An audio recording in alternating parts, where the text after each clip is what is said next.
The gunshots echoed through the Norfolk blizzard like thunder breaking winter's silence. 5 blood-soaked victims crashed through the emergency room doors of the VA hospital simultaneously, their bodies painting crimson trails across the pristine white floors. Code red! All doctors to trauma bay immediately. The overhead speakers crackled with desperation.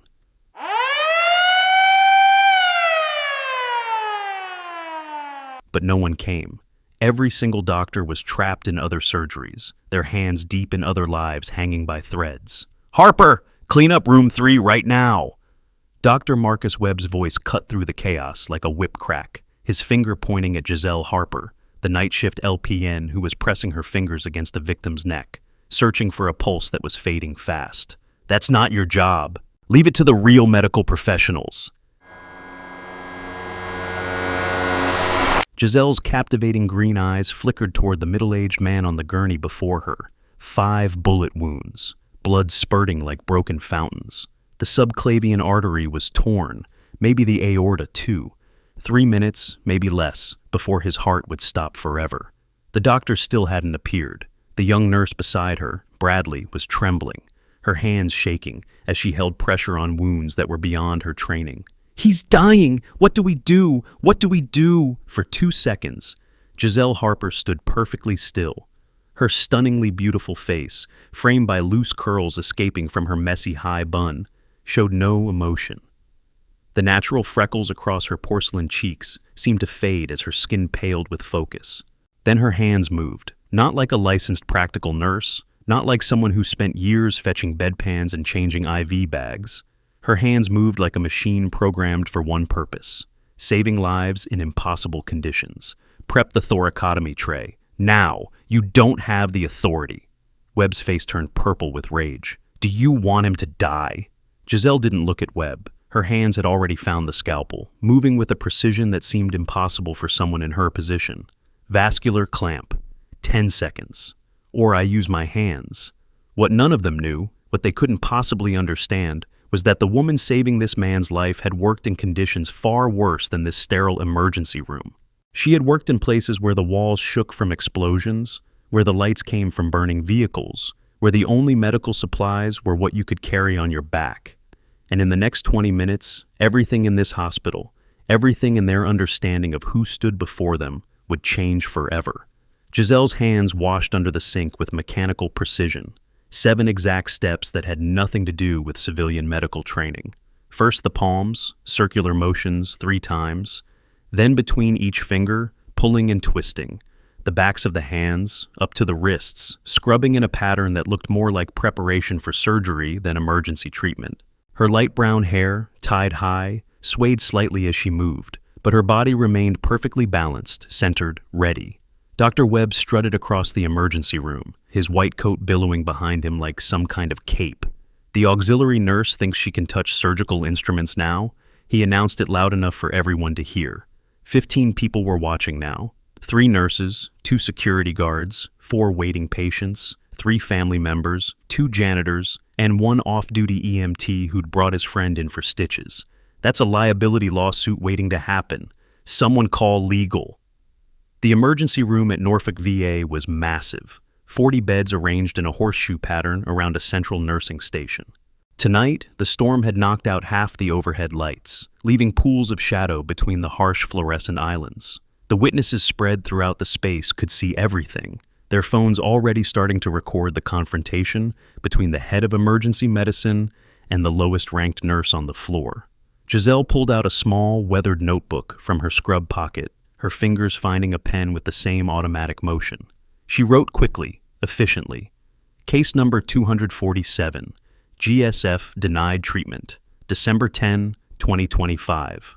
The writing was small, precise, filling the margins of pages already covered with similar notes. 2 years of documentation, 2 years of recording every Gold Star family turned away for paperwork. Every widow told their benefits were pending. Every child of a fallen soldier denied care because of administrative errors. Nurse Bradley, Webb's favorite, the one who always got the easy shifts and the best assignments, stepped forward. She's doing it again, Dr. Webb, acting outside her scope of practice.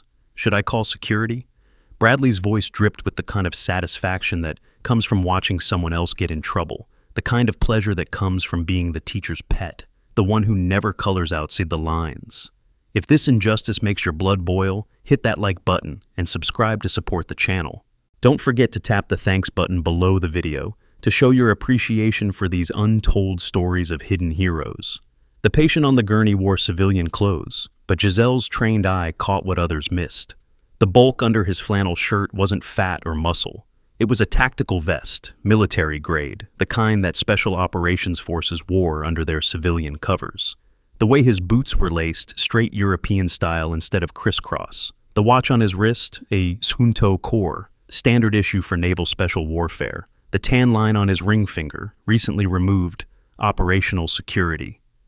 This wasn't just some random shooting victim. She arranged the medical instruments on the tray, but not in the standard pattern taught in nursing school. She arranged them in combat triage sequence, immediate access to the most critical tools, everything positioned for speed over protocol. Clamps on the left, scalpel center, sutures right, gauze stacked in tactical reload position. It was a pattern that had been drilled into her hands through countless repetitions, in places where seconds meant the difference between another flag-draped coffin and a soldier going home.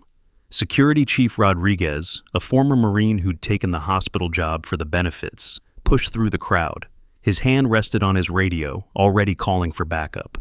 "This is completely unacceptable. I'm calling Norfolk PD. We have a nurse performing unauthorized medical procedures."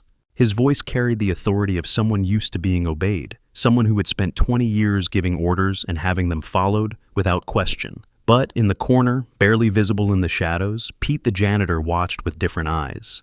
Pete had been a Navy corpsman, had seen things in Fallujah that still woke him at 3 in the morning. He'd been mopping the same spot for 5 minutes. His attention locked on Giselle's hands, the way she moved, the way she positioned her body, the angle of her elbows as she worked. He whispered to himself, so quiet only the EMT next to him could hear. "That's not civilian training. That's ghost unit technique. I've only seen that once before, and the person doing it had a security clearance higher than God." Giselle's hands had been trembling slightly when she first touched the patient, the normal nervous energy of adrenaline flooding the system. But the moment she picked up the scalpel, the tremor vanished. Her hands became steady as granite, precise as a Swiss watch. The transformation was so sudden, so complete, that Bradley actually stepped back. It was like watching someone flip a switch, going from human to machine in the space of a heartbeat. The patient's shirt had torn during transport, and through the rip, a tattoo was visible on his left deltoid. Black ink, military font, DevGru, "The only easy day was yesterday. Navy SEAL Team 6, the most elite maritime special operations force in the world." But the tattoo was partially obscured by blood, and only someone looking directly at it would notice. Only someone who knew what to look for would understand what it meant. The blizzard outside was getting worse, wind howling through the ambulance bay doors every time they opened. Snow swirled in little cyclones across the emergency room floor, melting into pink puddles where it mixed with blood. The backup generators hummed, struggling to keep essential systems running. The lights flickered again, casting strange shadows that made everyone look suspicious, dangerous, like enemies in the dark. Dr. Webb pulled out his phone, started recording. "This is Dr. Marcus Webb, Chief of Emergency Medicine.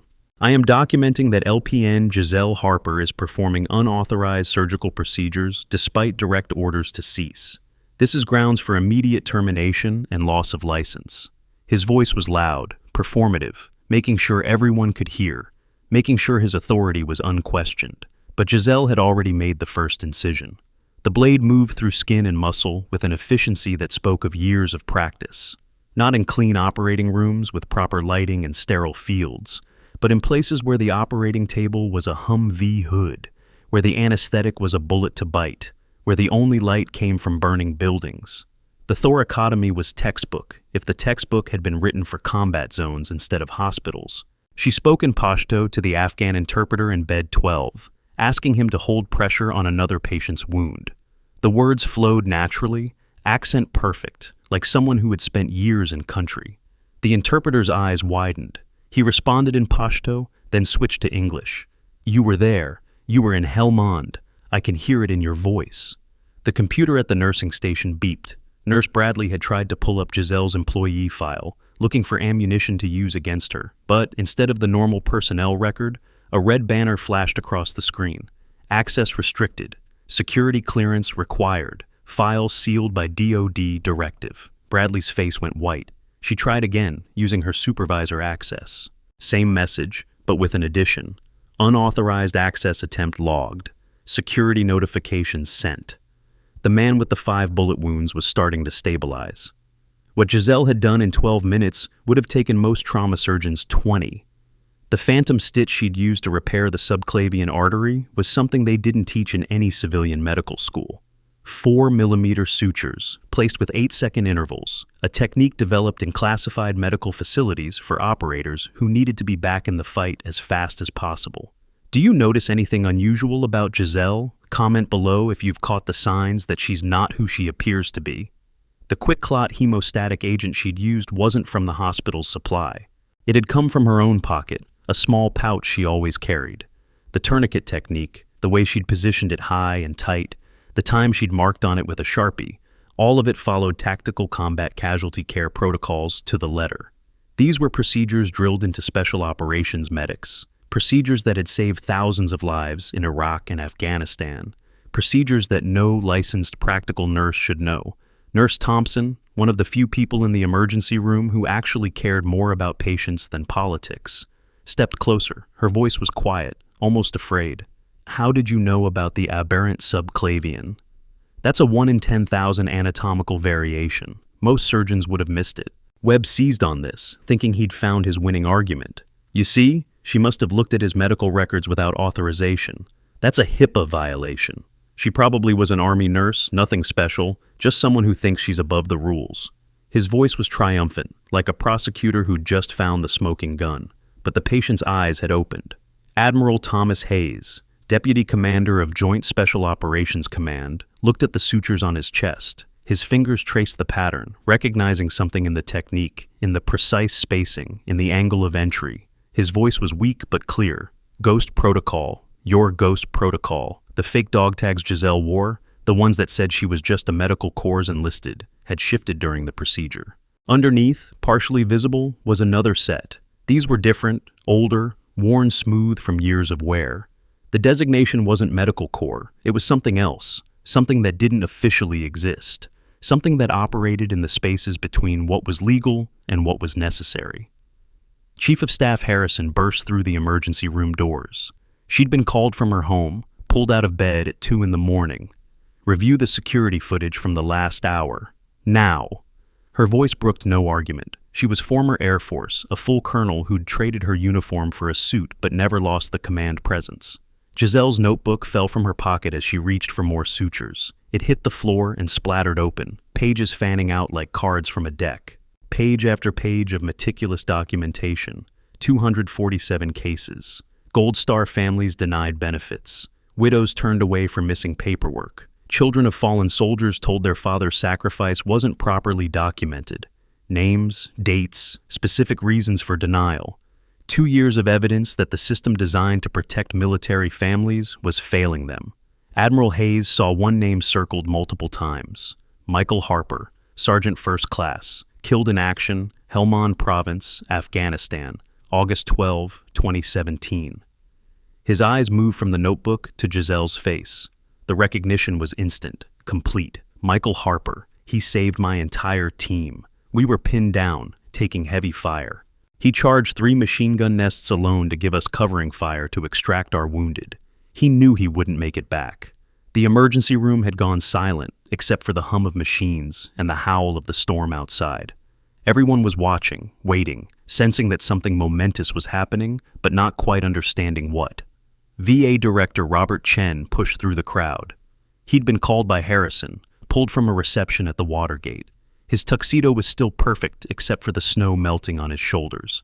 He looked at the scene. Webb standing with his phone still recording, Bradley backed against a wall, Rodriguez with his hand frozen on his radio, and Giselle covered in blood but calm as a frozen lake.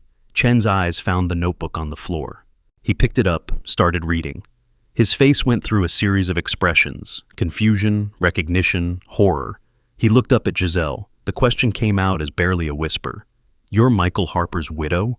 You're the one who has been leaving reports under my door? You're the one who saved me in that emergency room in Kandahar before I was promoted? The quantum moment hung in the air. The revelation that was about to break would shatter every assumption in the room, would expose not just who Giselle really was, but what had been happening to Gold Star families for years. The systematic denial of benefits, the lost paperwork, the administrative errors that somehow always went one way, against the families of the fallen. Chen's hands were shaking as he scrolled through his phone, pulling up a classified file that he technically shouldn't have been able to access from an unsecured device. But certain files, certain names, they transcended normal security protocols. Operation Silent Guardian, August 12, 2017. Sergeant First Class Michael Harper, KIA, while saving 7 members of SEAL Team 6, including then-Commander Thomas Hayes. His voice cracked. Widow. Ghost Protocol, Medic Giselle Harper, call sign Ghost 7. Webb tried to regain control, his bluster covering fear. This is ridiculous. Ghost units are a myth. Special operations medics embedded with civilian populations. Female operators who don't officially exist. This is conspiracy theory nonsense. He looked around for support, but found only stares. Rodriguez had gone pale. His hand fell away from his radio. He'd been in Fallujah. He'd seen things that weren't supposed to exist. People who weren't supposed to be there. His voice was barely audible. I saw a ghost unit once. Marine Recon tried to extract a diplomat's family from a hot zone. We lost 3 men in the first 2 minutes. Then this woman appeared, looked like a local nurse. She guided us through the city using routes that didn't make sense until we realized she'd been mapping them for months. Got us all out. When I asked her name, she said, "Ghosts don't have names." Giselle checked her phone. A notification from Navy Federal Credit Union flashed on the screen. The life insurance policy for Gold Star families that had been pending for 8 years had just been approved. The timing wasn't coincidental. Someone was watching. Someone had been waiting for this moment. Webb made one last attempt to assert his authority. Even if this is true, she still violated hospital protocol. She performed procedures beyond her scope. She could have killed him. The Joint Commission will have my head if I don't report this. Admiral Hayes sat up, his movement careful but determined. The bullets hadn't hit anything immediately vital thanks to Giselle's intervention. His voice carried the authority of 30 years in naval special warfare. Dr. Webb, this woman has saved more lives in combat than you've seen in your entire career. She was trained by the best combat surgeons in the world in conditions that would make you soil yourself. She just saved my life using techniques that your doctors don't even know exist. So, I suggest you shut your mouth before I make a call that will have you explaining to a congressional committee why you tried to prevent a decorated veteran from saving lives. The silence that followed was absolute. Even the storm seemed to pause, as if nature itself was waiting to see what would happen next. Giselle stood perfectly still, her green eyes moving from face to face, cataloging reactions, identifying threats, planning contingencies. It was a habit that would never leave her, the constant tactical assessment that had kept her alive in places where being identified as American, as military, as anything other than a local nurse would have meant death or worse. Pete the janitor stepped forward, pulling something from his pocket. It was old, worn, wrapped in plastic to protect it from years of floor wax and cleaning chemicals. A challenge coin, Navy SEALs, Task Force Blue. He held it out to Giselle. My son was in Kandahar, 2010. Convoy hit an IED. The corpsman was killed instantly. My son was bleeding out. A woman appeared from nowhere, looked like a local medical student. She saved him and 4 others, gave me this coin, told me to keep it safe, said someday I'd know when to return it. His eyes were wet. That was you, wasn't it? Giselle's hand moved to her own pocket, where an identical coin rested. She didn't take Pete's coin, but she nodded, just once. The gesture was small, almost invisible, but Pete saw it. He stepped back, came to attention, and rendered a perfect salute. Not the sloppy civilian version, but the kind drilled into muscle memory through years of service. Chen was on his phone now, speaking rapidly to someone. His side of the conversation was cryptic but urgent. Yes, sir. Confirmed. Ghost 7. Yes, the Harper case. 247 documented denials. No, sir. This is bigger than we thought. Yes, sir, I understand. They're already en route. Roger that. Through the emergency room windows, red lights appeared in the distance, cutting through the blizzard. Not ambulances. The lights were higher, moving too fast for ground vehicles. The sound came a moment later, the distinctive thrum of helicopter rotors. Not just any helicopter. The acoustic signature was unique, recognizable to anyone who had spent time in special operations. MH-60 Blackhawks, the kind used by the 160th Special Operations Aviation Regiment, the Night Stalkers. Bradley found her voice, though it came out as a squeak. "What's happening? Who's coming?" Harrison answered, her military bearing fully restored. "Blacksite security teams don't deploy for myths, Nurse Bradley. They deploy for assets that matter to national security." The emergency room's reinforced windows began to rattle as the helicopters approached. Snow swirled in violent vortexes, the downdraft creating a localized hurricane. The lights in the parking lot bent and swayed, some snapping entirely. Car alarms went off in sequence as the pressure waves hit them. Webb's phone was still recording, though his hand shook so badly the image was unusable. "This is impossible. This can't be happening. LPNs don't get extracted by black helicopters. This is a VA hospital, not a Tom Clancy novel." Admiral Hayes stood, his movement careful but determined. Despite the 5 bullets Giselle had just pulled from his body, despite the blood loss that should have killed him, he stood at attention. "Dr. Webb, what you're witnessing is the activation of a sleeper asset. Ghost Protocol medics are the most highly trained combat medical specialists in the world. They're embedded in civilian populations, living normal lives until they're needed. They train for years to perfect their cover identities. This woman chose to be an LPN, to take your abuse, to watch Gold Star families suffer, all while maintaining her cover. That takes a kind of courage you can't even imagine." The notebook was still on the floor, its pages fluttering in the air currents from the approaching helicopters. Chen picked it up, reading entries at random. January 15. Widow Martinez denied emergency treatment for son, paperwork lost. February 3. Gold Star wife Thompson told husband's death benefits under review indefinitely. March 22. Children of Sergeant Davis turned away, father's service records incomplete. The list went on, page after page, 2 years of meticulous documentation. Chen's voice was thick with emotion. Every one of these cases, they all trace back to the same administrative system, the same people handling the paperwork.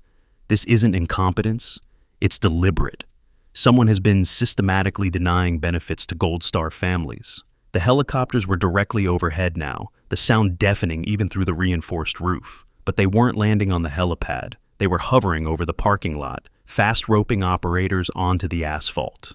Through the windows, figures in black tactical gear could be seen establishing a perimeter, their weapons at the ready, their movements coordinated with military precision.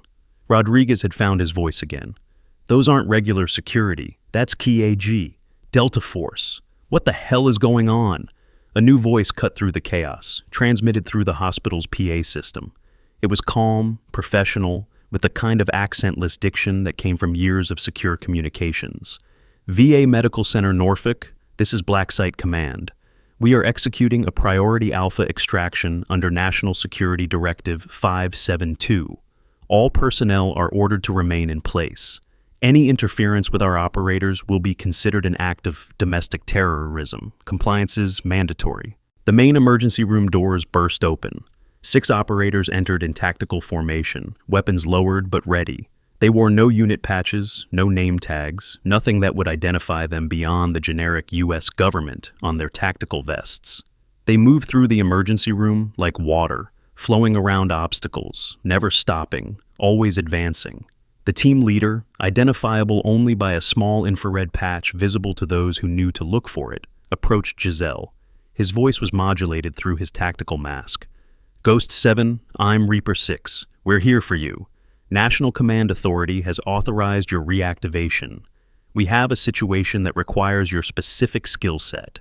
Giselle hadn't moved through any of this. She stood in the same position, hands still bloody from the surgery, her scrub stained with the evidence of lives saved. Her voice when she finally spoke was different. The hesitant, submissive tone of an LPN was gone. In its place was something harder, more confident, the voice of someone who had given orders in combat and had them obeyed without question. "My daughter. She's the only reason I stayed dark. If you're activating me, she comes with me, or I don't move." Reaper 6 nodded. "Already secured. She's en route to Little Creek." "Full protective detail. The threat against your family has been confirmed. That's why we're here. The people who killed your husband, they know who you are. They've known for years. We've been watching them watch you, waiting for them to make a move. They made it tonight. The shooting wasn't random. They were trying to kill Admiral Hayes because he was getting close to the truth about your husband's death. The revelation rippled through the room like a shockwave. This wasn't just about denied benefits or administrative errors. This was about murder, conspiracy, the systematic targeting of special operations families. Admiral Hayes spoke again, his voice stronger now. Michael Harper didn't just save my team.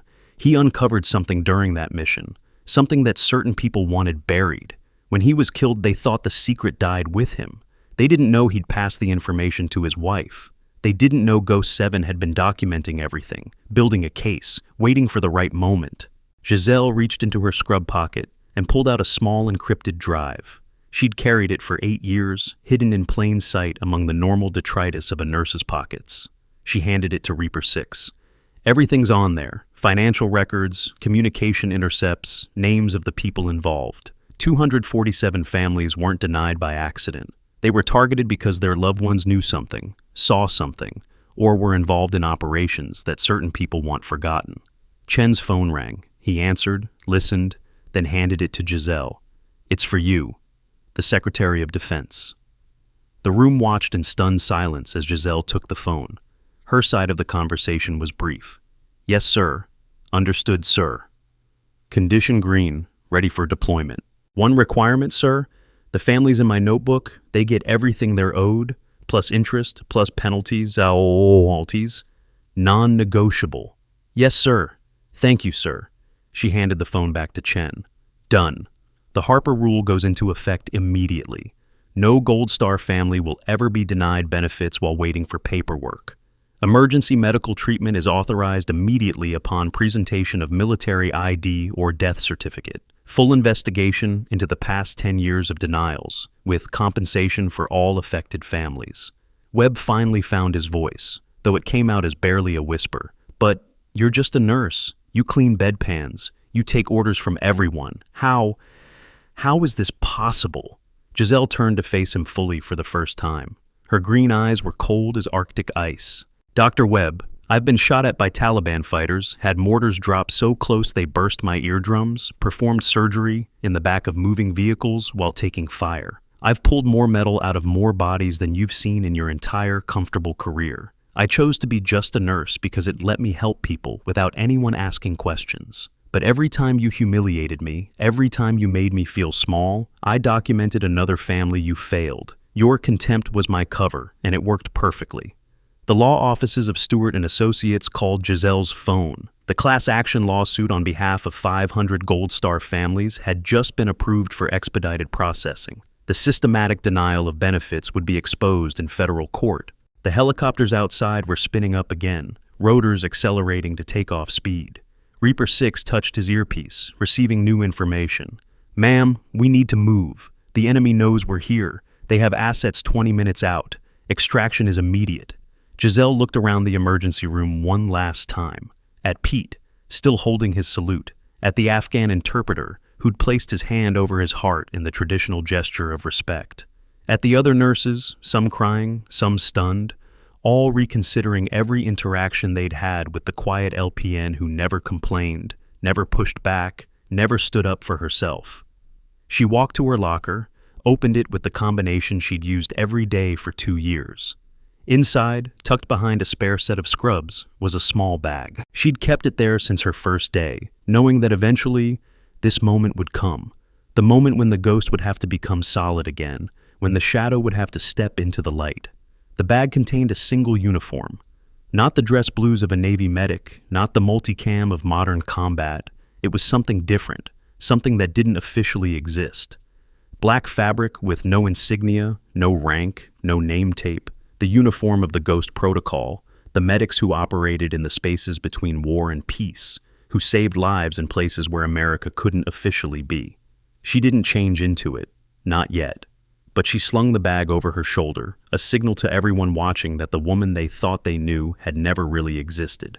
The submissive nurse, the struggling widow, the victim of the system, all of it had been a carefully crafted identity, a legend built to allow her to operate undetected. Harrison stepped forward, her voice formal. Giselle Harper, on behalf of the Norfolk VA Medical Center, I apologize for the treatment you've received.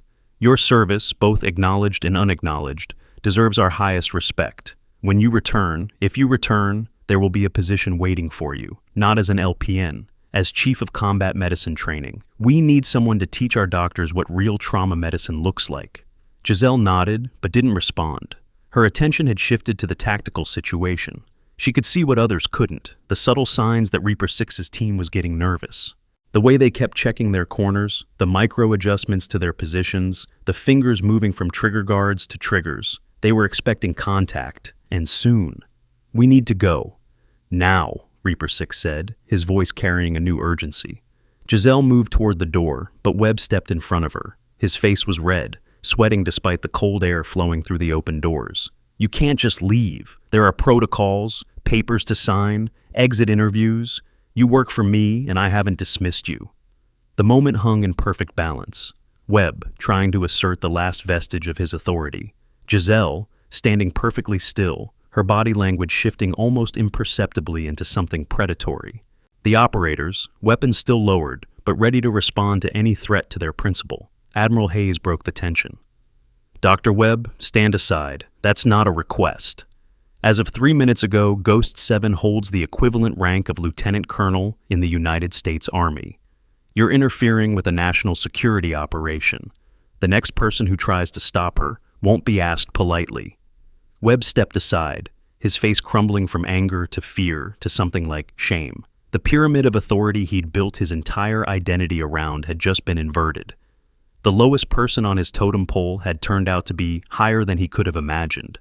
Giselle walked past him without a glance, but she stopped at the door, turned back to address the room one last time. Her voice carried to every corner, clear and strong. Every one of you has a choice. You can be part of the system that fails our veterans, or you can fight to fix it. I've left you the evidence. 247 families are counting on what you do next. Don't let them down the way you let me down. The emergency room doors closed behind her with a soft hiss. Through the windows, they could see her walking through the snow toward the waiting helicopters, flanked by operators in black.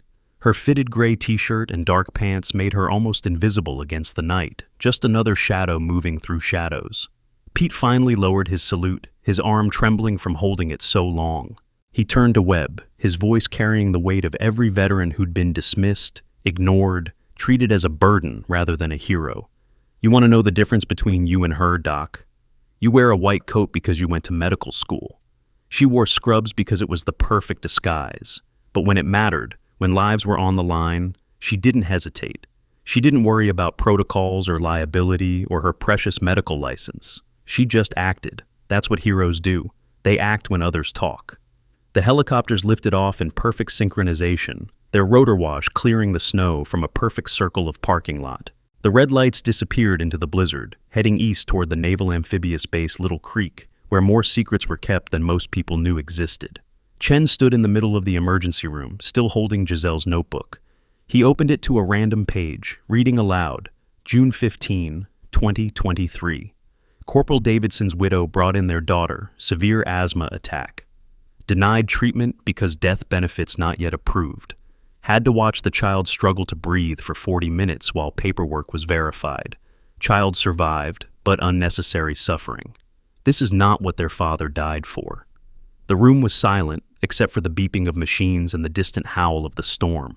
Each person present was processing what they'd witnessed, trying to reconcile the quiet, submissive nurse they'd known with the elite operative who'd just been extracted by America's most secretive military unit.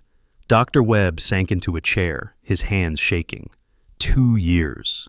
2 years she worked under me. 2 years I treated her like she was nothing. And the whole time, she was... His voice trailed off. There were no words for what she was. No civilian vocabulary that could capture the reality of a ghost protocol medic. Bradley was crying, mascara running down her cheeks in black streams. I reported her 17 times for exceeding her scope.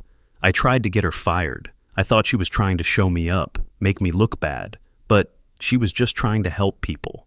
Harrison took control of the situation with military efficiency. Everyone in this room is now under federal non-disclosure orders. What you've witnessed tonight is classified. You can't post about it, tweet about it, or even tell your families. Anyone who violates this order will be prosecuted under the Espionage Act." She paused, letting the weight of that sink in. "But what you can do is honor what Giselle Harper showed us tonight. You can make sure no Gold Star family ever gets turned away from this hospital again. You can treat every veteran who walks through those doors like they might be hiding a Medal of Honor under their shirt. You can be better." The encrypted drive Giselle had given to Reaper 6 was already being analyzed at Fort Meade. The data it contained would eventually lead to the largest investigation into Veterans Affairs fraud in American history. 37 people would be arrested, including 2 senior VA administrators and a defense contractor who'd been selling veterans' medical information to insurance companies, using it to deny coverage to those most likely to need expensive treatment. But that was all in the future. In the present, the emergency room slowly returned to its normal rhythm. Patients were treated, paperwork was filed, the blood was mopped from the floors. But something fundamental had changed. The staff moved differently, spoke differently, looked at each other differently. They had been given a glimpse behind the curtain of American national security, had seen that heroes walked among them, disguised as ordinary people. Pete went back to mopping, but he was smiling. The challenge coin was back in his pocket, but it felt different now. It felt complete, like a circuit that had finally been closed. He'd held on to it for 13 years, waiting for the moment he was supposed to understand why. Now he did. Sometimes angels wore scrubs instead of wings. Sometimes warriors carried mops instead of rifles. Sometimes the most dangerous person in the room was the one everyone ignored. The storm outside was beginning to pass, the wind dying from a howl to a whisper. Dawn would come soon, bringing with it a new day at the Norfolk VA Medical Center, a day when the ghost of Giselle Harper would haunt every decision, every interaction, every moment of contempt or compassion toward those seeking care.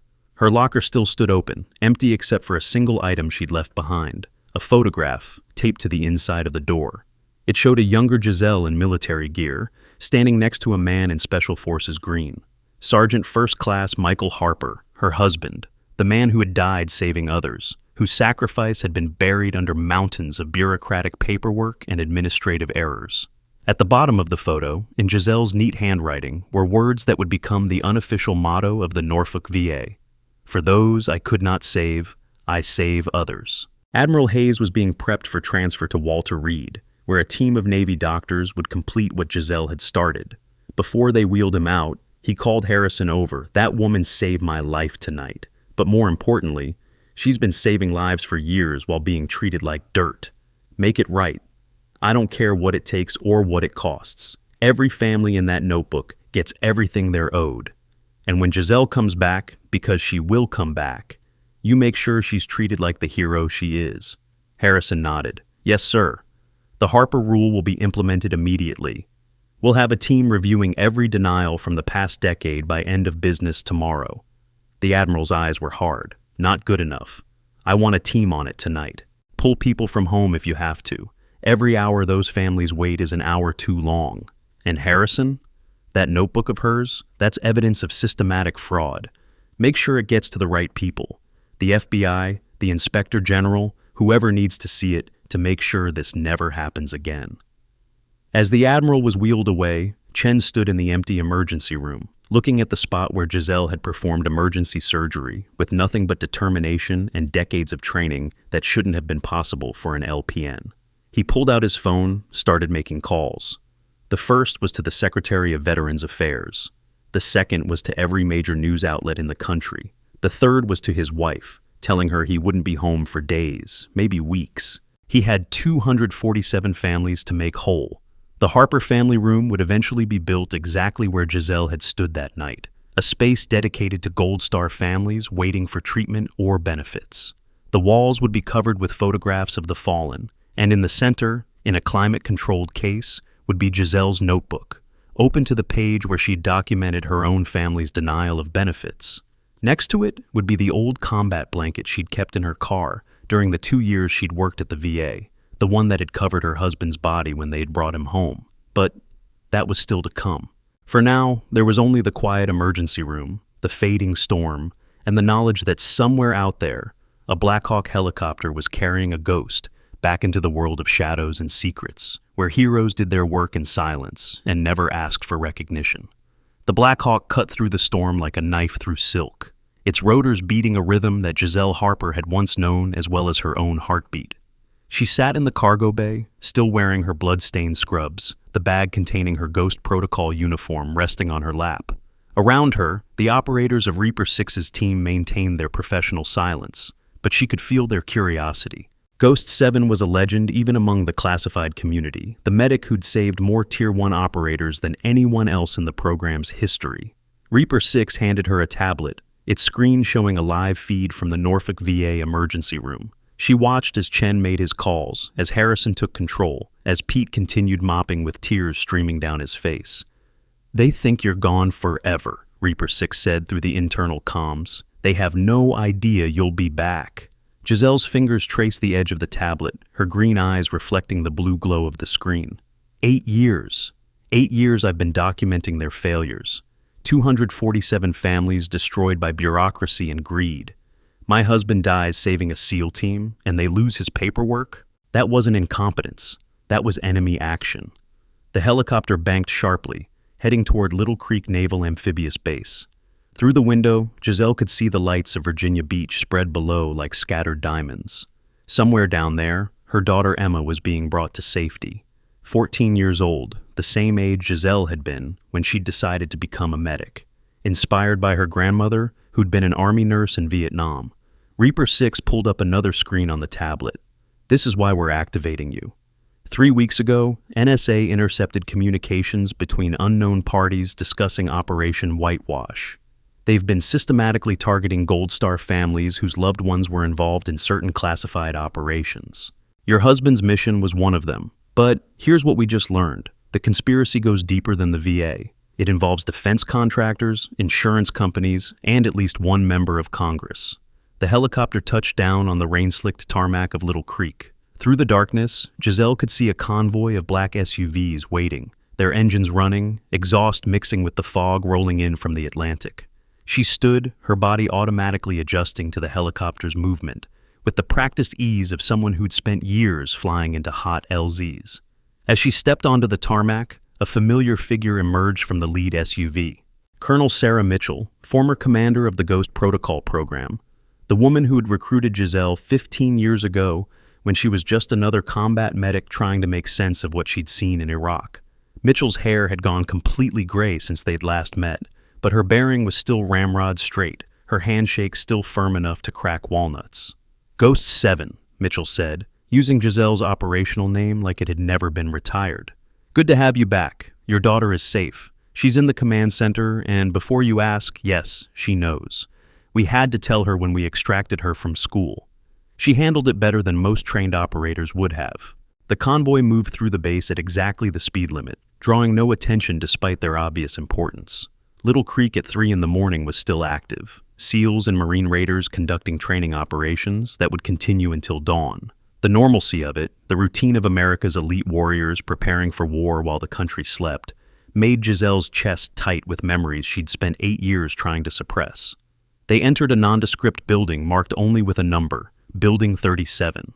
Inside, past multiple security checkpoints and biometric scanners, was the command center for operations that didn't exist, run by people who weren't there, achieving objectives that would never be acknowledged. The walls were lined with screens showing satellite feeds, drone footage, and real-time intelligence from around the globe.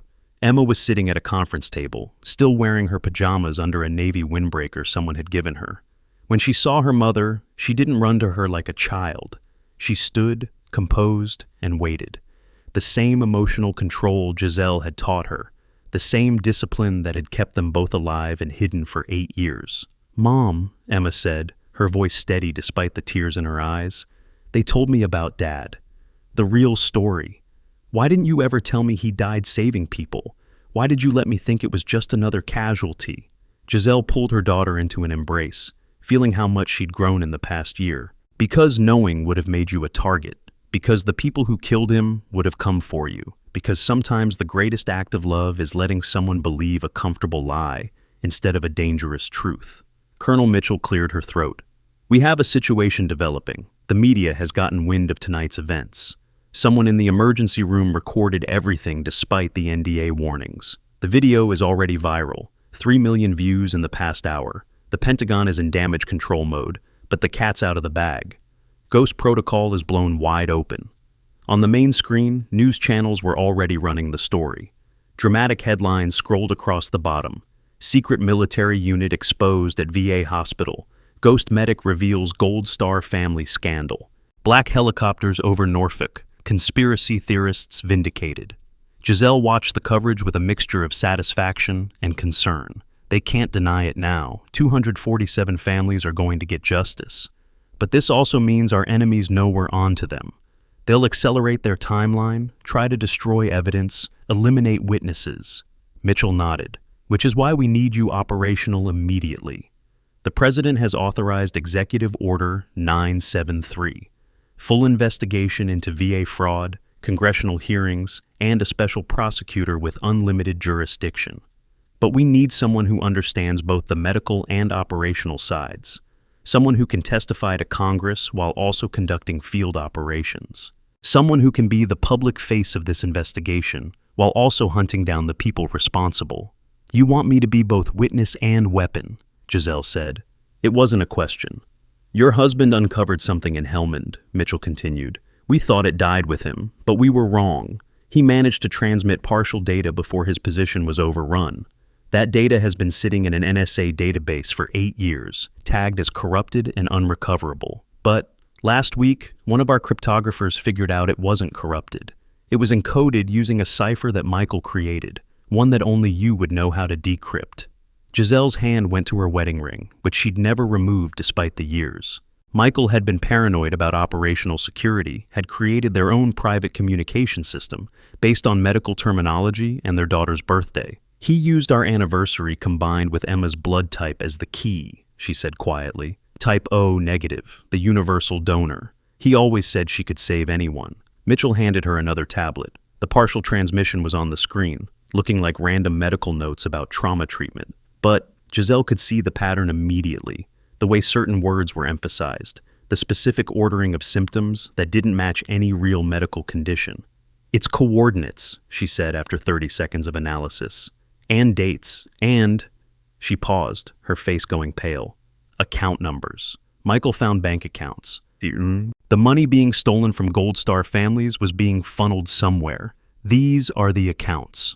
The room erupted into controlled chaos as intelligence analysts began tracking the account numbers, following the money through shell companies and offshore havens. Within minutes, they had a web of connections spanning 12 countries and involving over $200 million in stolen benefits. Mitchell's phone rang. She listened, then handed it to Giselle. It's the President. The conversation was brief but historic. Giselle Harper, by the authority vested in me as Commander-in-Chief, I'm offering you a direct commission as Lieutenant Colonel in the United States Army Reserve, with immediate activation to special duty.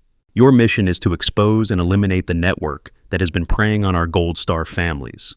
You have the full resources of the Department of Defense at your disposal. Will you accept? Giselle looked at Emma, who nodded without hesitation. Her daughter understood duty, understood that some fights couldn't be avoided, only won or lost. Yes, Mr. President, on one condition. My daughter stays with me. Where I go, she goes. She's already a target. The safest place for her is by my side. There was a pause, then, agreed. Welcome back to active duty, Colonel Harper.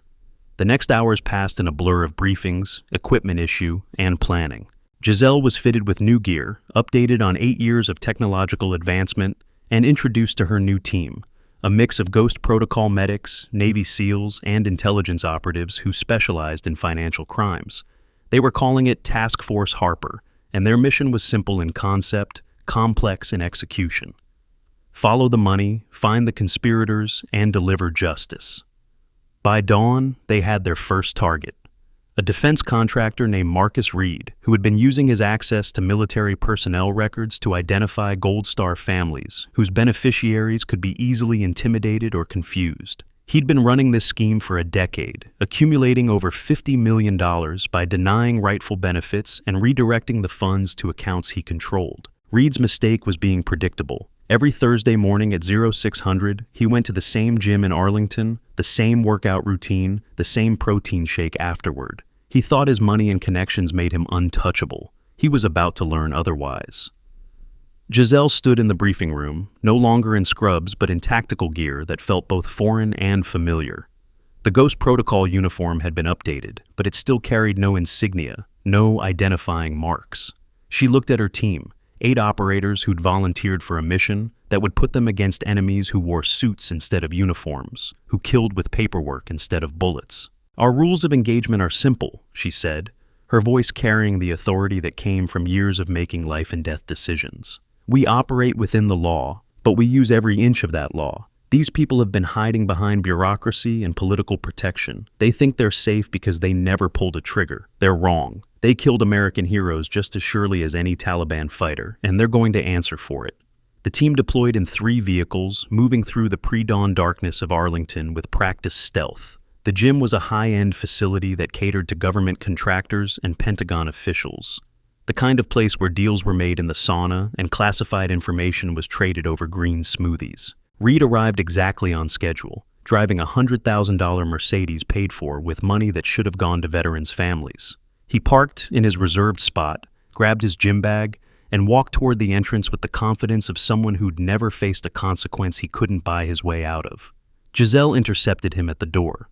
Her appearance was so unexpected, so out of context, that Reed actually smiled. "Can I help you?" he asked, his tone condescending, the voice of a man addressing someone he considered beneath notice. "Marcus Reed, you're under arrest for conspiracy to defraud the United States government, theft of veterans' benefits, and violation of the False Claims Act. You have the right to remain silent. Anything you say can and will be used against you in a court of law." Reed laughed. "Do you have any idea who I am? I have lawyers who eat federal prosecutors for breakfast. I play golf with senators. I have dinner at the White House. You can't arrest me. You're nobody. You're just some..." His voice trailed off as he noticed the other operators surrounding him, their faces hidden behind balaclavas, their weapons visible but not drawn. "Actually, Mr. Reed, I'm Lieutenant Colonel Giselle Harper. My husband was Sergeant First Class Michael Harper, killed in action in Helmand Province. You personally denied my death benefits 16 times over 8 years. You made $27,000 from my family alone, and now you're going to pay for it." The arrest was clean, professional, and very public. Every member of Reed's gym watched as he was handcuffed and led away, his protests falling on deaf ears. Within hours, the video of his arrest had joined the footage from the emergency room, creating a viral narrative that no amount of public relations could counter. But Reed was just the first. Over the next 72 hours, Task Force Harper executed 37 arrests across 6 states. Defense contractors, VA administrators, insurance executives, and 2 congressional staffers who'd been facilitating the fraud in exchange for campaign contributions. Each arrest was public, deliberate, designed to send a message. The shadows where they'd hidden were gone, burned away by the light of exposure. The media coverage was overwhelming. Every news channel led with the story. Every social media platform buzzed with outrage and support. The hashtag #Ghost7 trended globally, and Giselle's face became the symbol of a fight that resonated with millions of military families who'd been told their sacrifices weren't properly documented. Their benefits were pending review. Their loved ones' deaths didn't qualify for full compensation. 3 days after the Norfolk incident, Giselle stood before a joint session of Congress, wearing her dress uniform for the first time in 8 years.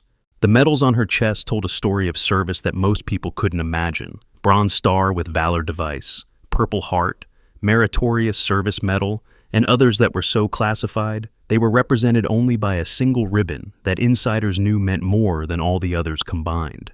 "Senators and representatives," she began, her voice steady despite the hundreds of cameras pointed at her. "I come before you not as a hero, but as a widow, not as a soldier, but as a mother, not as someone special, but as one of thousands of Gold Star family members who have been systematically denied what their loved ones died to secure."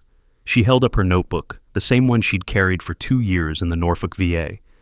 In these pages are 247 names, 247 families who were told their paperwork was lost, their benefits were under review, their claims were denied. These aren't numbers on a spreadsheet. They're children who couldn't afford college because their parents' GI Bill was mysteriously unavailable.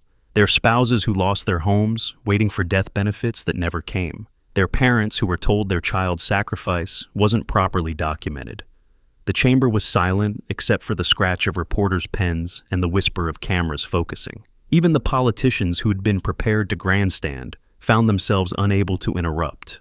My husband died, saving 7 Navy SEALs in Helmand Province. He charged 3 machine gun positions alone, knowing he wouldn't survive, because that's what warriors do. They trade their lives for others. The country promised to take care of our family if that happened. That promise was broken, not by accident, but by design. The people we've arrested weren't just stealing money, they were stealing honor, desecrating sacrifice, and betraying the fundamental compact between America and those who defend her. A senator from Texas, himself a former Marine, asked the first question. Colonel Harper, what do you need from us to make this right? Giselle's response was immediate. The Harper rule needs to be law, not policy. Any Gold Star family member presenting at a VA facility receives immediate care, no questions asked, billing to be sorted out later. Second, a complete audit of every denied benefit claim from the past 20 years. Third, criminal prosecution for anyone who knowingly denied legitimate benefits. Fourth, a memorial fund, managed by Gold Star families, not bureaucrats, to provide emergency assistance while claims are processed. And fifth, the Ghost Protocol program needs to be officially acknowledged and funded. We've been operating in the shadows for too long, saving lives without recognition or resources. The senator nodded. You'll have it.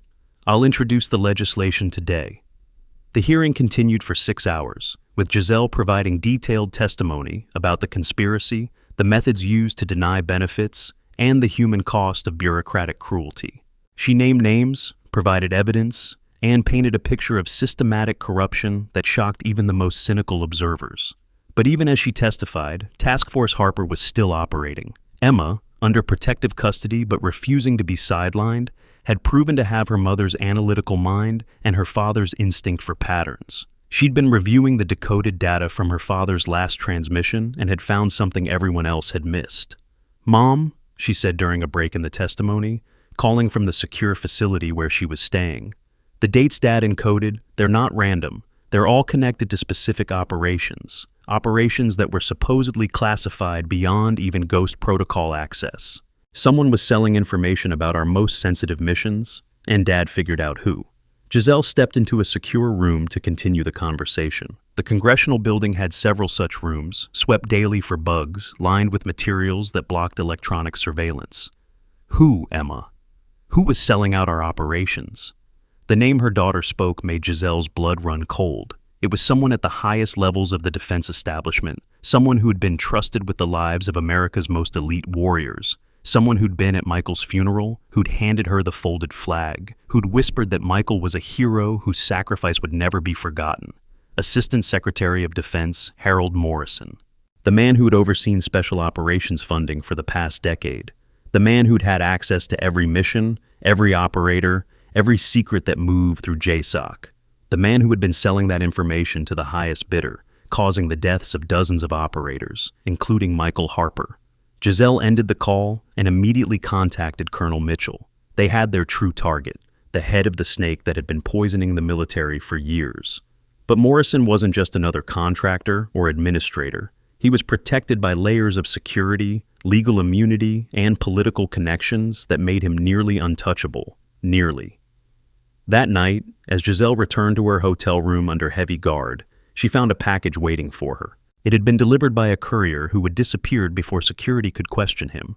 Inside was a single photograph, Emma at her school, taken with a telephoto lens, crosshairs superimposed over her head. The message was clear: back off or lose your daughter. Giselle's response was immediate and decisive. She called a press conference for the next morning, standing on the steps of the Capitol with the photograph in her hand. Someone thinks they can threaten my daughter to stop this investigation. They're wrong. Emma Harper is the daughter of a warrior who died for truth. She's the daughter of a Ghost Protocol medic who saved more lives than most people can imagine. And she's under the protection of the United States military. Anyone who tries to harm her will discover what happens when you threaten America's children. She looked directly into the cameras, knowing Morrison was watching. You want to come after my family? You already killed my husband. You think I have something left to lose? You're right. I do. And that makes me more dangerous than you can possibly imagine. Because a mother protecting her child doesn't follow rules of engagement. She follows instinct. And my instinct is telling me to end you. The threat had the opposite effect Morrison intended. Public outrage reached a crescendo. The hashtag #ProtectEmma began trending within minutes. Veterans organizations mobilized, creating a volunteer security force that surrounded Emma's safe house. Navy SEALs, Marine Raiders, Green Berets, and Air Force parajumpers, all off-duty, all unpaid, all standing guard because one of their own was threatened. Morrison had overplayed his hand. Within hours, his financial records were leaked by a whistleblower inside the Pentagon.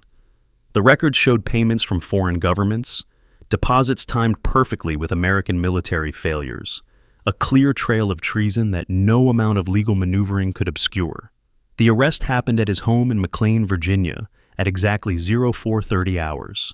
Task Force Harper breached his security, disabled his alarm system, and had him in custody before his private security team even knew they were there.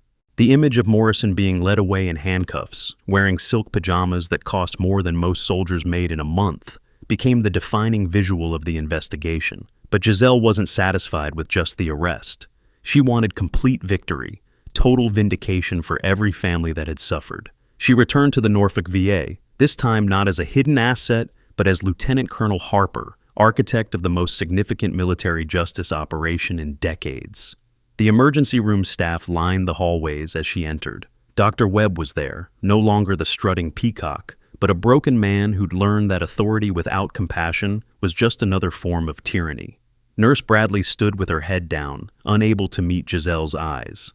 But Pete the janitor stood tall, wearing his Navy dress uniform for the first time in years, his chest bearing the medals he'd earned in service to his country. "Colonel Harper," Harrison said, stepping forward, "the Harper family room is ready for dedication. We've implemented every reform you requested.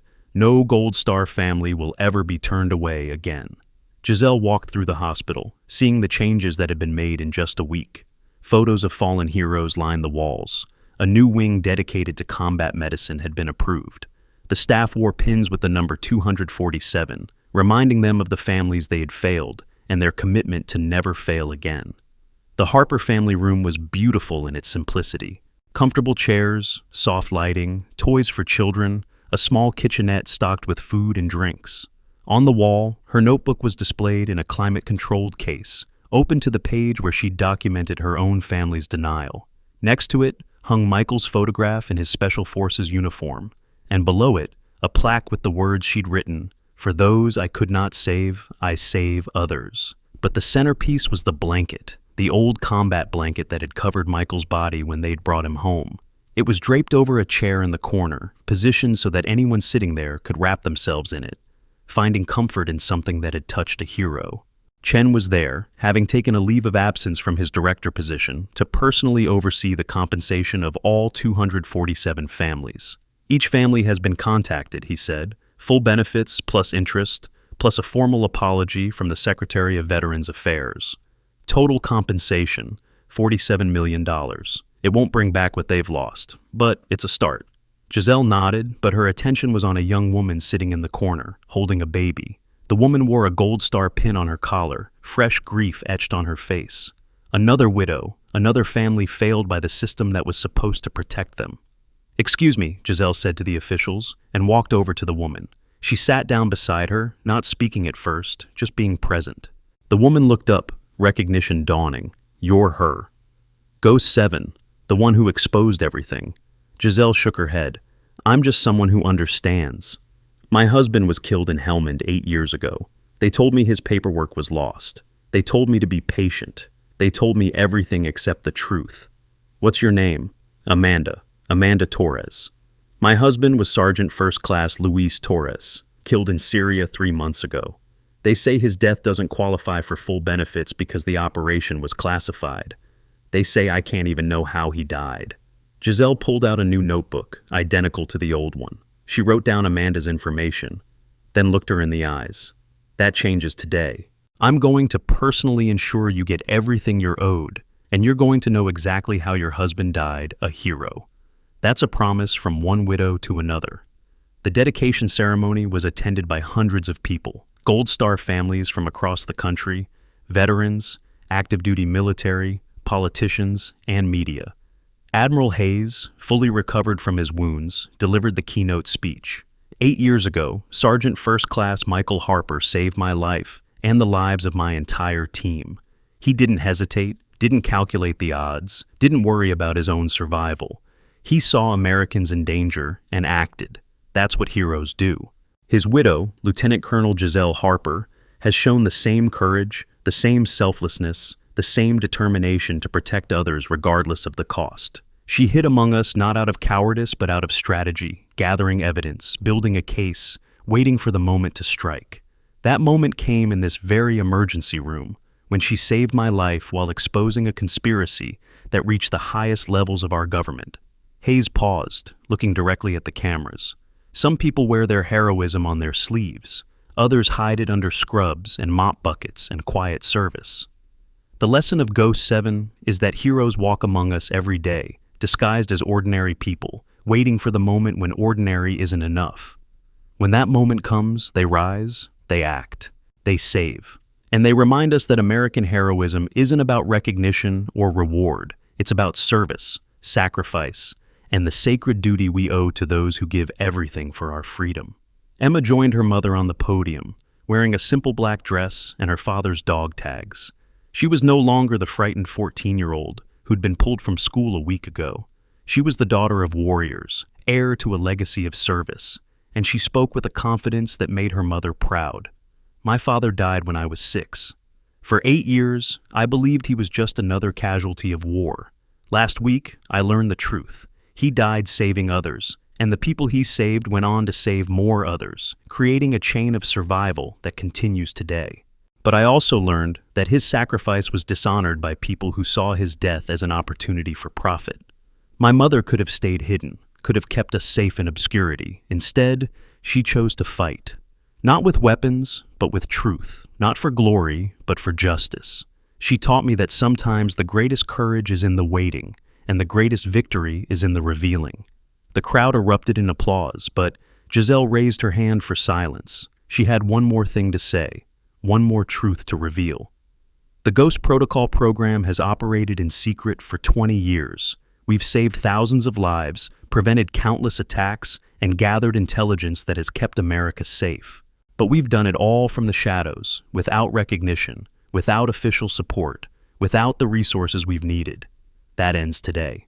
I'm announcing the creation of the Ghost Protocol Training Center here at Little Creek. We're going to train a new generation of combat medics who can operate anywhere, under any conditions, saving lives that others would write off as lost. And we're going to do it openly, proudly, as part of America's commitment to never leave anyone behind. The announcement sent shockwaves through the defense establishment. The Ghost Protocol, long dismissed as conspiracy theory, was now official. Within hours, hundreds of veterans were volunteering to join, to become part of something larger than themselves, to carry on the legacy that Giselle had protected for so long. But even in victory, there were shadows. Morrison's arrest had revealed a network of corruption that extended far beyond the VA, beyond defense contractors, into the heart of America's national security apparatus.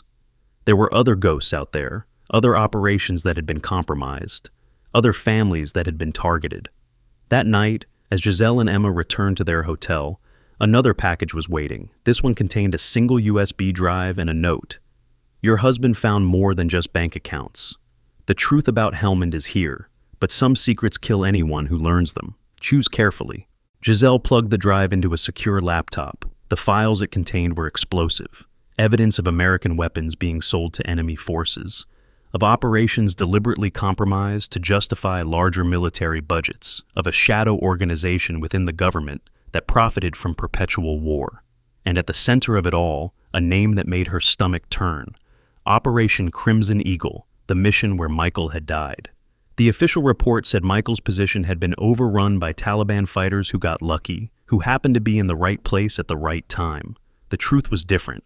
They'd known exactly where the team would be, exactly when they'd be vulnerable, exactly how to maximize casualties while making it look like a random attack. Michael hadn't just died in combat. He'd been murdered by his own government. Emma read over her mother's shoulder, her young face hardening with each revelation. They killed Dad on purpose. They killed him because he found out what they were doing. Giselle nodded, her mind already working through the implications. Morrison had been just middle management. There were others, higher up, more protected, more dangerous. The investigation that had started with 247 denied benefit claims had uncovered something that threatened the entire power structure of the military-industrial complex. Her phone rang. It was Colonel Mitchell, her voice tense. "Giselle, you need to disappear. Now." Morrison talked. He gave up names to get a deal. "They're coming for you and Emma, not to arrest you, to silence you." Giselle was already moving, grabbing their go-bags, weapons, and documents they'd need to survive on the run. She'd lived in the shadows for 8 years. She could do it again if necessary, but this time would be different. This time, she wasn't hiding. She was hunting. They were in the parking garage when the first team arrived. Black SUVs with government plates but no agency markings. Men in suits with military bearing and cold eyes. They moved with the confidence of people who'd done this before, who'd made problems disappear, who'd rewritten history to suit their needs. But they'd never hunted a ghost. Giselle and Emma moved through the garage like smoke, using shadows and blind spots. The lessons of 8 years of paranoid preparation paying off. They reached their vehicle, a nondescript sedan that looked normal but had been modified with armor plating and an engine that could outrun anything on the road. As they drove away, Giselle made a decision that would change everything. She called a number she'd memorized but never used. A number that connected to people who existed outside the normal chain of command. People who answered to no one but their own conscience. "This is Ghost 7. Authentication code, Phoenix Rising. I'm activating the network. All ghosts, all protocols. We have a broken arrow situation. The enemy is inside the wire." Across the country, phones buzzed with the same message. Former Ghost protocol operators, medics who'd officially died in combat, intelligence operatives who'd been erased from existence, all received the call they'd hoped would never come. The network that had been built over 20 years, dormant and waiting, suddenly came alive. Within hours, a shadow army had mobilized, not to overthrow the government, but to save it from the cancer that was eating it from within. They had no official authority, no legal standing, no protection, except their skills and their commitment to each other. They were ghosts, and ghosts could go places, do things that official forces couldn't. The war for America's soul had begun, fought not on foreign battlefields, but in boardrooms and back alleys, in server farms and safe houses. On one side, the corruption that had killed Michael Harper and countless others, that had stolen from Gold Star families while wrapping itself in the flag. On the other, the ghosts who'd given everything for their country and weren't about to let it be sold to the highest bidder. Giselle and Emma went underground, but not into hiding.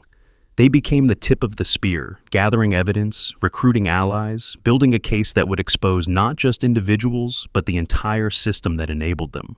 Every Gold Star family that had been denied benefits became part of the network. Every veteran who'd been failed by the VA became an intelligence asset. Every whistleblower who'd been silenced found a voice. The media called it the Ghost War, though most people didn't understand what was really happening. They saw the arrests, the resignations, the sudden deaths ruled as suicides despite evidence to the contrary. They saw the congressional hearings that went nowhere, the investigations that were suddenly dropped, the journalists who stopped asking questions after receiving midnight visits.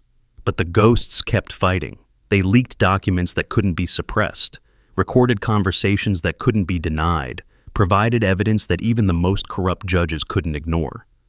They turned the enemy's tactics against them, using surveillance and intimidation and bureaucratic warfare to dismantle the network piece by piece. 6 months after the Norfolk incident, Giselle stood in Arlington National Cemetery at Michael's grave. Emma was beside her, no longer a child, but a young woman who'd seen too much, learned too much, grown up too fast. They weren't alone. Hundreds of people stood with them, Ghost Protocol operators, Gold Star families, veterans, active-duty military, and civilians who had been touched by their story. Admiral Hayes spoke at the memorial service. His words carried live on every major network. Sergeant First Class Michael Harper died 8 years ago, but his mission continues. His widow and daughter have carried on his fight, exposing corruption that went to the highest levels of our government. 23 officials have been arrested. Over $100 million in stolen benefits have been recovered. The Ghost Protocol program has been officially recognized and funded. The Harper Rule is now law. But most importantly, the promise we make to our warriors, that their families will be cared for if they fall, that promise has been renewed and strengthened. He paused, looking at the assembled crowd. We gather here not just to honor the dead, but to commit to the living. Every Gold Star family member here has my personal promise. You will never be forgotten, never be ignored, never be denied what you've earned through your loved one's sacrifice. And if anyone tries to break that promise again, they'll answer to all of us. After the service, as people filtered away, a man approached Giselle. He was older, weathered, with the kind of eyes that had seen too much. He handed her a card with nothing but a phone number. Your husband's final transmission contained more than just bank accounts and dates, he said quietly. There's another level to this, something that goes beyond America. International, corporate, military contractors selling to all sides, creating conflicts to drive profits. Michael found the proof. It's what got him killed, but the proof is still out there, hidden in a place only he would have thought of. When you're ready to finish what he started, call that number. The man disappeared into the crowd before Giselle could respond. She looked at the card, then at Emma, who nodded. They both understood that the fight wasn't over. It had barely begun. That evening, back in the hotel room that had become their temporary command center, Giselle pulled out a box she'd kept for 8 years. Inside were Michael's personal effects, the things they'd returned to her after his death. Dog tags, his wedding ring, a notebook filled with medical observations from his deployments. But there was something else, something she'd never understood until now. A medical textbook, the one Michael had used when he was cross-training as a combat medic. He'd always carried it, said it reminded him of why they fought, to save lives, not take them. She opened it, finding the pages he'd annotated, the margins filled with his handwriting, but now, with the cipher Emma had helped her understand, she could see the real message hidden in the medical notes. Coordinates, not in Afghanistan but in Virginia, specifically in a storage unit in Norfolk, paid for in advance for 20 years under an alias. Michael had known he might not survive, had prepared for the possibility that someone else would have to finish his mission. "Mom," Emma said, looking over her shoulder, "we have to go. We have to find what Dad left." Giselle nodded, already planning their approach. The storage unit would be under surveillance. The enemy would be waiting, expecting them to eventually figure out the location. But they didn't understand ghosts. They didn't understand that sometimes the best way to spring a trap was to walk into it with your own trap ready to close. They left that night, driving through the darkness toward Norfolk, toward answers, toward a final confrontation with the forces that had taken so much from so many. The Ghost War was entering its final phase, and Giselle Harper, widow, mother, warrior, was ready to end it. The storage facility was in an industrial area of Norfolk, the kind of place where questions weren't asked and cash was king. Unit 47 had been paid for in advance until 2033, the rent automatically deducted from an account that traced back to a trust Michael had set up, using his death benefits, the ones that had supposedly been lost. They arrived at 3 in the morning, the deadest hour of the night, when even the insomniacs had finally found sleep. The facility was dark except for security lights that created pools of yellow in the darkness. Giselle could see the surveillance teams in their vehicles, trying to look casual but failing, in the way that all surveillance teams failed when watched by someone who knew what to look for. Emma stayed in the car, engine running, ready to extract if things went wrong.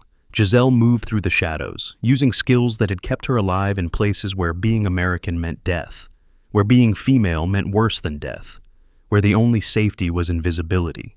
The lock on the unit had been replaced recently, the scratches on the metal fresh. Someone had been here, had tried to get in, but the unit had remained sealed. Michael had been paranoid about operational security, had used locks that couldn't be picked, only destroyed, and destroying them would have triggered secondary security measures that would have destroyed whatever was inside. Giselle had the key. Not a physical key, but the combination that Michael had hidden in his medical notes, their wedding date, Emma's birth weight, the time of death for the first patient he'd lost in combat. She entered the numbers, hearing the locks disengage in sequence, feeling the door release. Inside was a small space, 10 by 10 feet, empty except for a single metal case in the center of the floor. Military grade, sealed against time and elements, with biometric locks that would only open for someone with Harper DNA.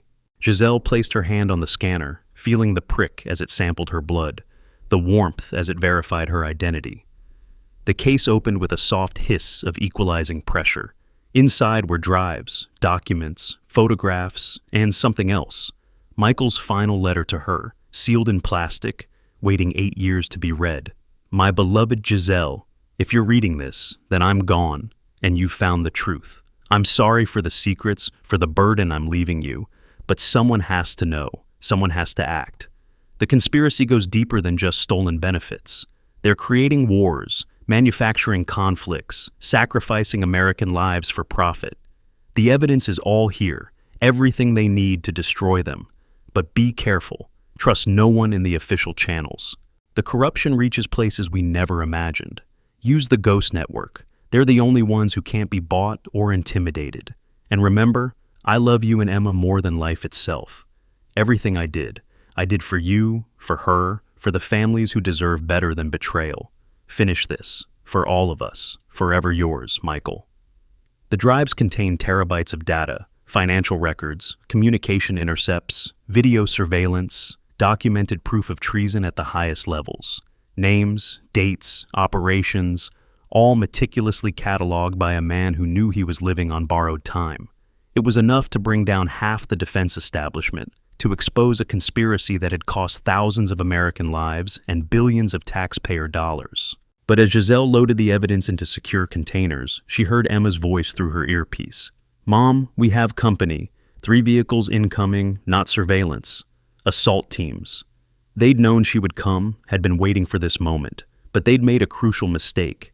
They thought they were hunting a widow weakened by grief. They didn't understand they were facing a ghost who'd spent 8 years planning for this exact scenario. Giselle activated the dead man's switch she'd prepared, broadcasting the contents of the drives to servers around the world, to journalists, to congressional members she trusted, to the Ghost Network. In 60 seconds, the information would be everywhere, impossible to suppress or contain. The assault teams breached the facility's perimeter, moving with military precision toward the storage unit. But Giselle was already gone, moving through an exit she'd prepared years ago, when she'd first started planning for the possibility that Michael's secrets would surface. She reached the car, just as the first flashbang detonated inside the facility.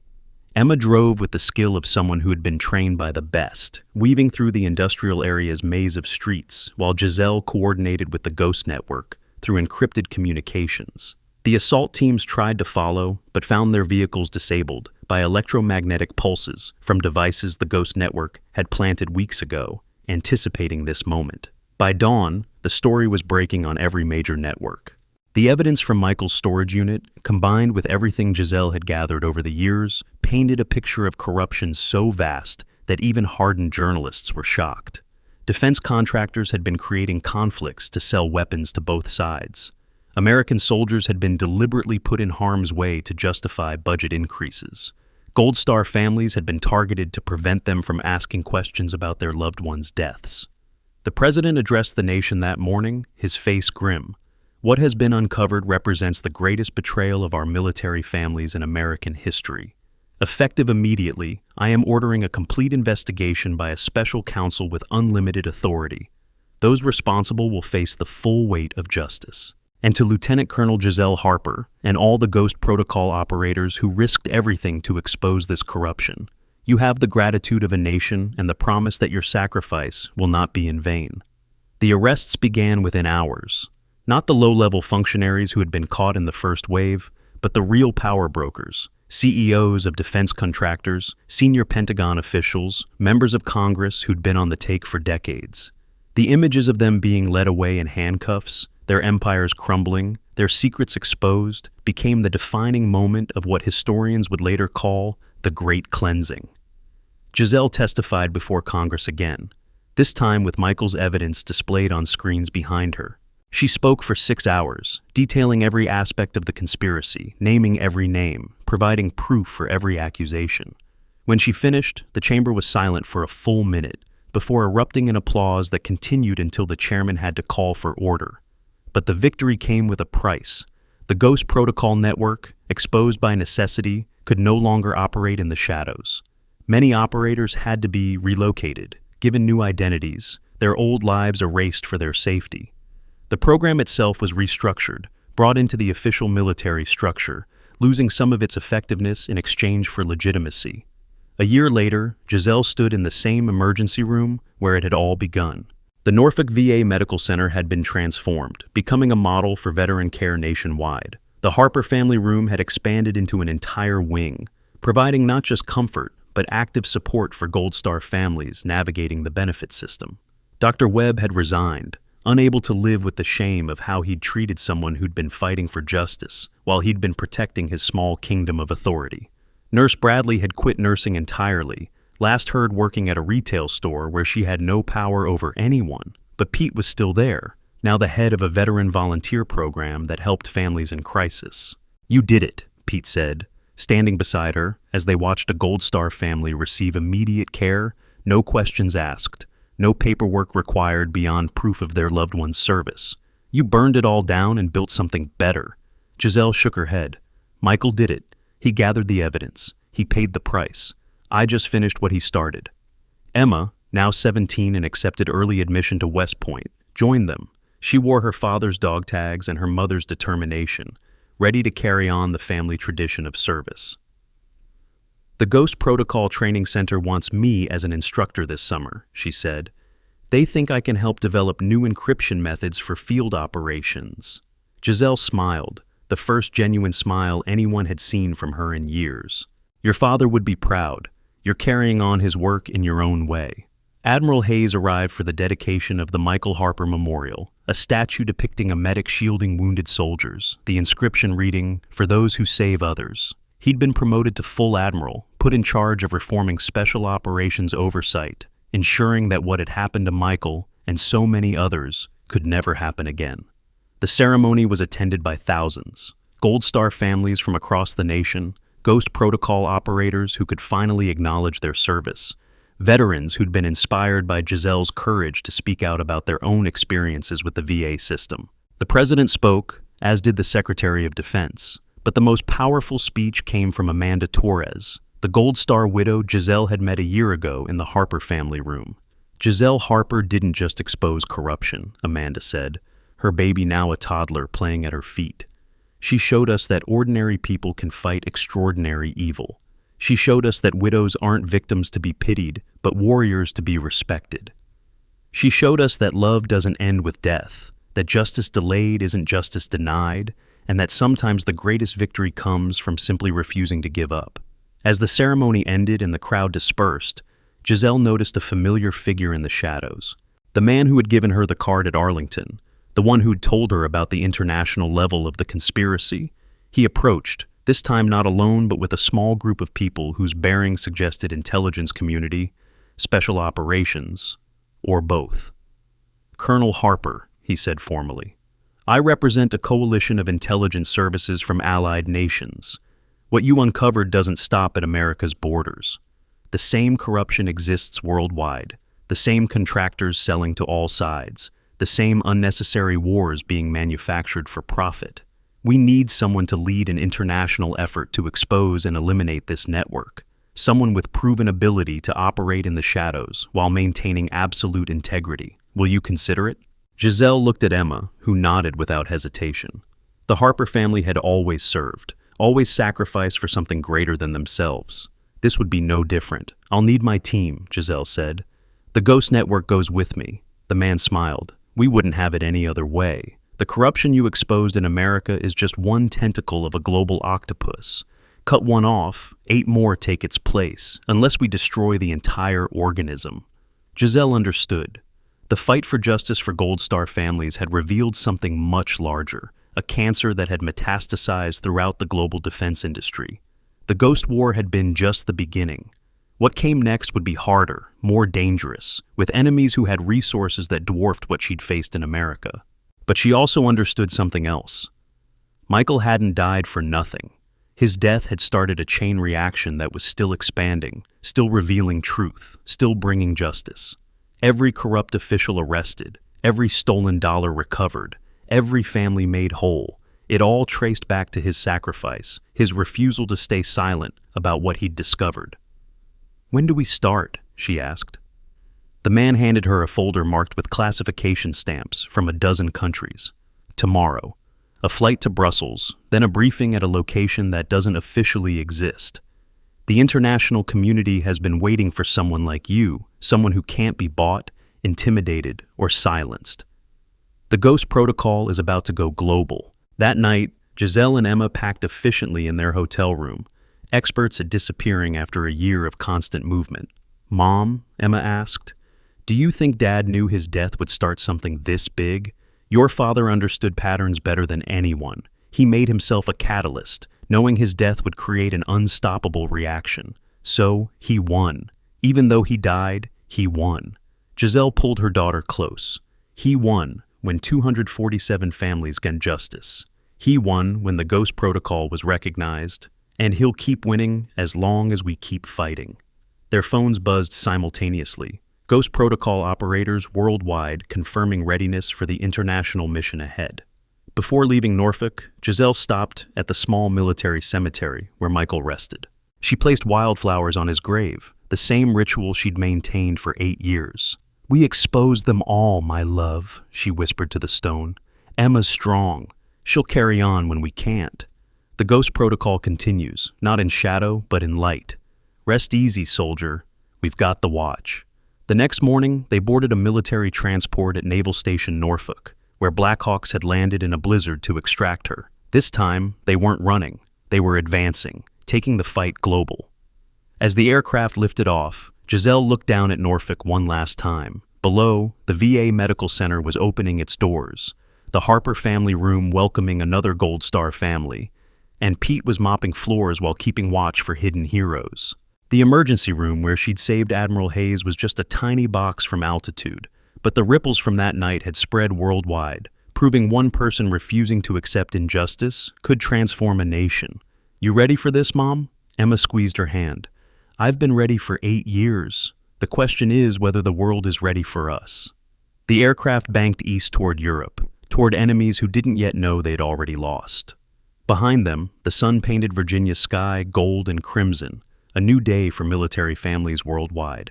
The Harper Rule had become international law. The Ghost Protocol Training Center had applications from 30 countries. Defense contractor corruption investigations spanned 6 continents. More importantly, the culture had changed. Automatic deference to authority had been replaced by healthy skepticism. The assumption that Gold Star families were gaming the system had been replaced by assumption of honor. Veterans were now recognized as assets, not burdens. Giselle opened Michael's final letter, finding a postscript in their private code. "If you're reading this heading east, everything worked as planned. The conspiracy was always international. You were always meant to finish this. I didn't die for nothing. I died to light a fuse that would burn down their house of cards. Give them hell, Ghost 7. Make them remember why they should fear a warrior's widow's righteous anger." She smiled, placing the letter over her heart. "Message received, my love. Mission accepted. Ghost 7 is going hunting."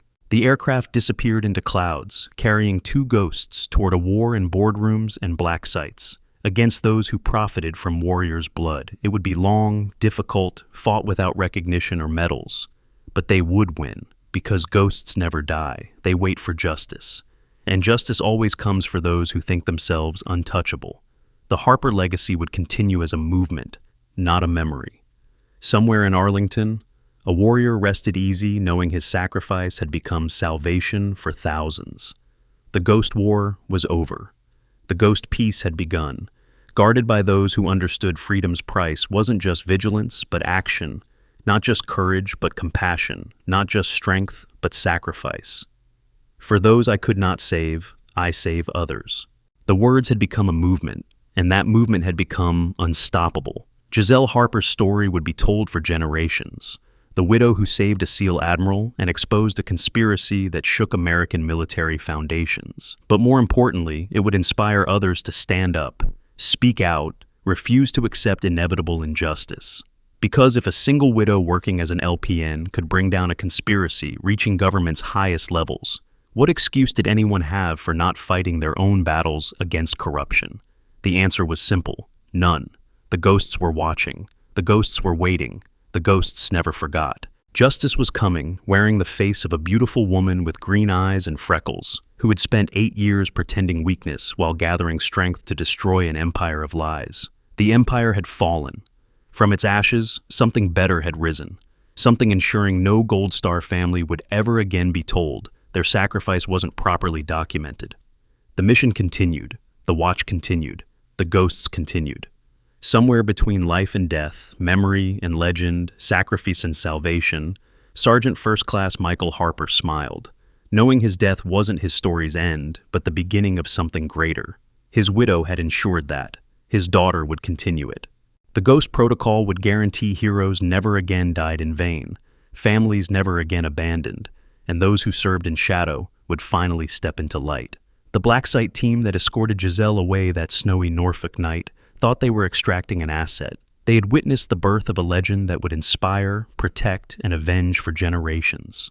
Ghost 7 had risen. With her, an army of ghosts ensuring America's warriors and families would never again be betrayed by those they'd sworn to protect. The war was over, the mission complete. But the eternal watch Michael Harper started and Giselle Harper continued would go on forever. For those I could not save, I save others, forever and always, until the last ghost came home. The stories end here, but the journey continues. Many new episodes are waiting for you. And if you enjoy, please take a moment to like, subscribe to our EV Story channel, and turn on the bell. See you in the next story.